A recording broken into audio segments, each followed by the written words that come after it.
Hello guys, welcome back to my channel. I am Marie France, and in today's video I'm gonna talk about the things that I've learned as the first time mom. So I am the first time mom.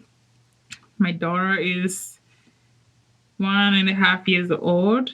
So I've been a mom for more than a year, experiencing motherhood, and I love every minute of it. Like, I wouldn't trade motherhood for anything. Like, it's one thing that I've always wanted to be. Growing up, I always knew I wanted to be a mom, I wanted to be a mother.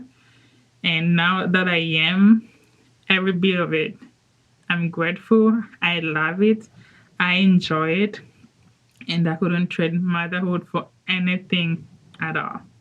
So that's what this video is about. So I'm going to talk about the things that I've learned as a first time mom. And obviously, this isn't everything. Some things are like obvious, but some things are things that are like things that stood out the most, things that are like thought of but I never experienced. And by the way, if you haven't already subscribed to my channel, please subscribe. Don't forget to like, share. So let's get started.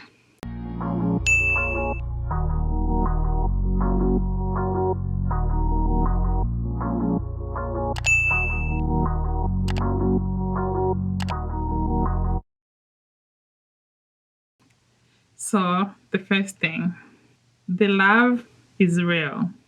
The love of having a child that is your own from your own womb, just like having my own creation, knowing that I created a human being inside of me, and that human being is like walking around every day, running, growing in front of my eyes. That's just like amazing. That's like the most greatest thing that God ever gave us as a gift.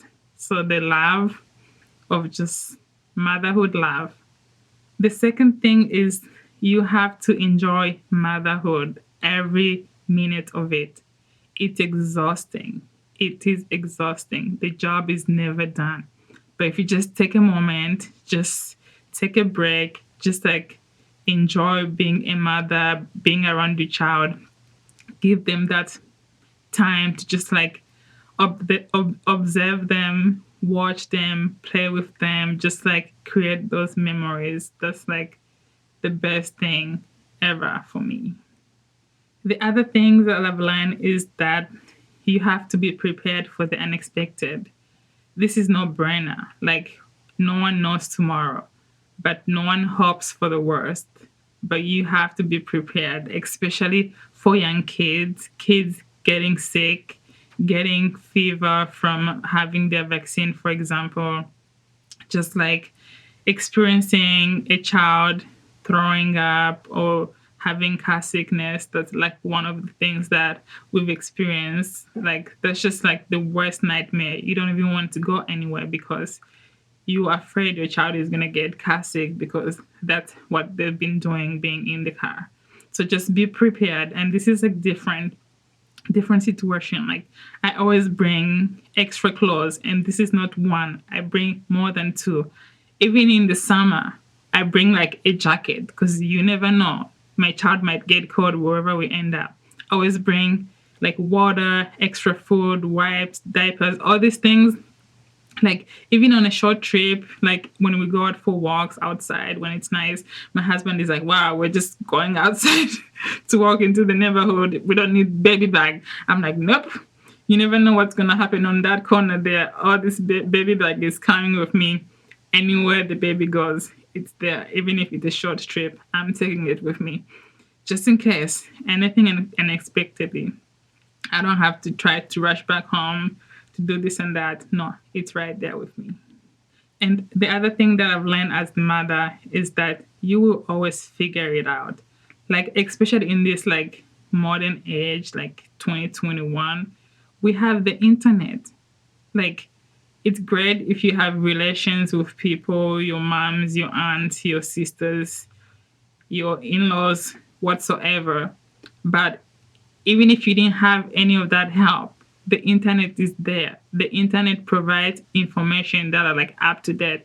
like so many things have changed with like what's recommended for the baby. Like for example, what age they have to be facing rear, how they have to sleep. Like I know way back when kids had to sleep on their stomach, but today you shouldn't put your baby to sleep onto their stomach. They have to be on their back.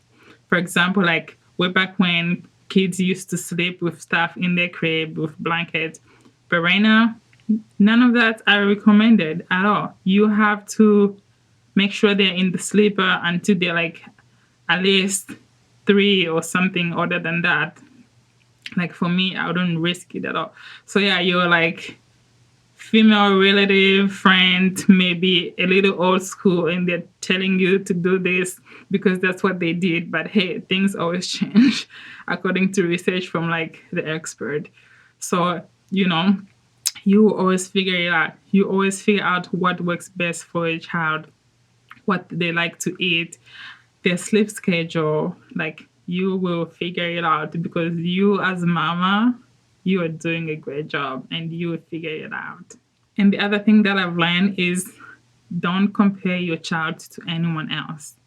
Every child grows differently. I know, like, as a first time mom, you're always like reading materials, joining groups, signing up for apps, watching your kid every day, comparing your kids to other kids, saying, oh, this is what my kids should wear at this time. Oh, are they there yet? My kids should be crawling at this time. They should be walking. They should be doing this and that. Are they there yet? Like, even if they don't meet those milestones as as what they say they should, they will get there eventually. So don't look at your friends or relatives' child who are like showing that they're like growing faster, they're reaching their milestone faster. Hey, they could walk earlier, but they would talk late. You know, that's like one example. So never compare your child. Don't even try it. Just like be proud of your child and everything you're doing for them and them being healthy and growing. But don't compare because everyone is different and they eventually gonna grow. And if anything, they always have people to help, doctors, therapists, or anything. So don't compare each other to anyone else.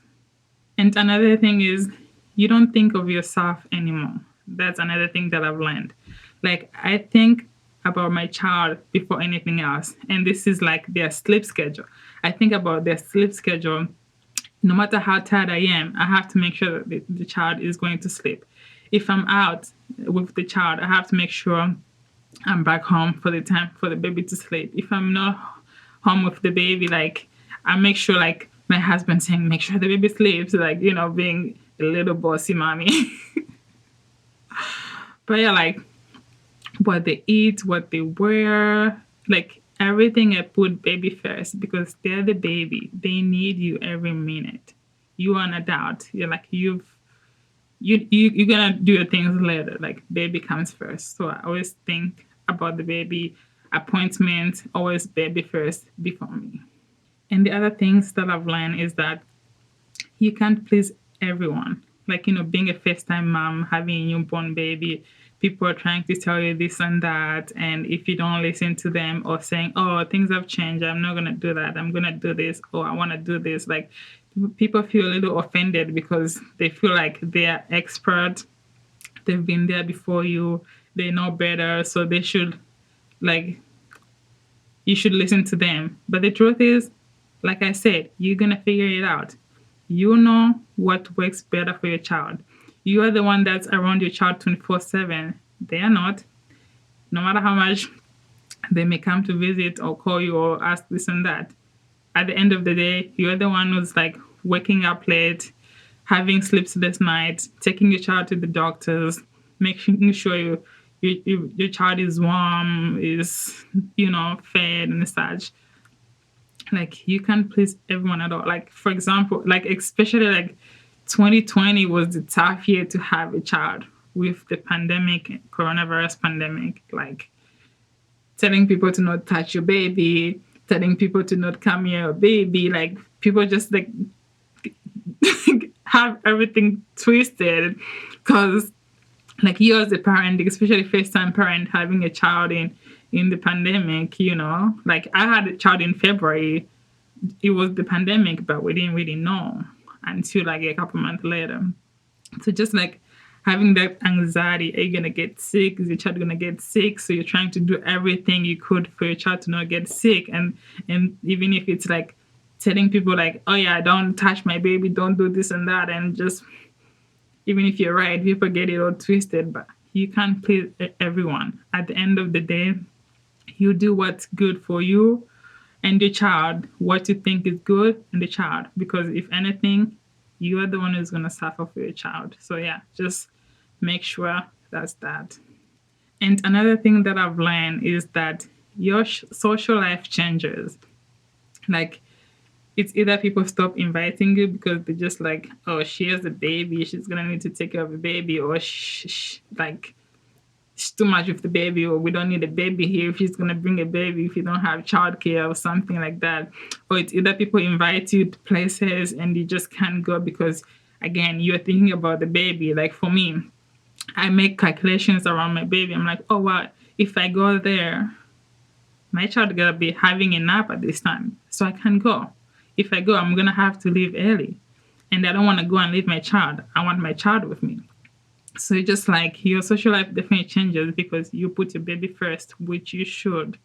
And another thing is like if you're like in a relationship and you're raising your child together, you're married, like my marriage, like we work around the baby. Like when the baby is sleeping, I become like a little bossy, mean lady to my husband. I'm like, make sure you don't move. Like, why are you moving? The baby is gonna wake up. Even if my husband tried to go to the fridge, I'm like, don't slam that door too hard. The baby's gonna wake up. If my husband trying to do this, I'm like, you're gonna wake up the baby. Just like when the baby sleeps, everything has to shut down. Like baby sleeps, I like like a lot of people like wait for their kids to sleep so they can do stuff. For me, no. I do stuff. We do stuff in the house when the baby is awake because it's loud. It's this and that. We're all like doing things, cleaning, doing this and that. When the baby sleep, the baby sleep. I don't want the baby to be disturbed from sleeping because we're here walking up and down, cleaning, doing this and that. No, I do all of that before the baby sleep. So when the baby sleep, I'm actually having a chill moment, like filming YouTube right now. Instead of like baby sleep, let me clean. So like yeah, like my husband and me, like he's right there, but hey, no movement until baby. Obviously, like the baby can hear us from where we are, but I don't risk it. I just want my baby to sleep for the full 2.5 hours or something like that, unless if the baby wakes up because the baby is awake. And the last thing that I've learned about being a first time mom is that you have to be patient with your kid. Your kid is growing, your kid is learning. Like you can communicate with them, you can try to help them with what they want, but they can't communicate with you. If they're eating and you're trying to force them to eat because it seems like they don't like the food, but hey, you're frustrated because they gotta eat their food. Like, just be patient. Like, the baby might take longer to eat, especially if they start like feeding themselves and you're giving them food. They're being slow, they're learning their pace. So just like be patient with them, be patient with everything because they're growing. Obviously, if your kid is trying to be misbehave, you should try to like discipline them as they grow. But if your baby is just being a baby, you should be really, really patient with them. And that's one thing I've learned. So yeah, so those are the things that I've learned from being a first time mom. Let me know in the comment section below what you've learned being a first time mom. I'm pretty sure a lot of things that I've said, a lot of people have experienced them. I hope you like my video. Don't forget to like, share, subscribe, and I'll see you in my next video. Bye bye.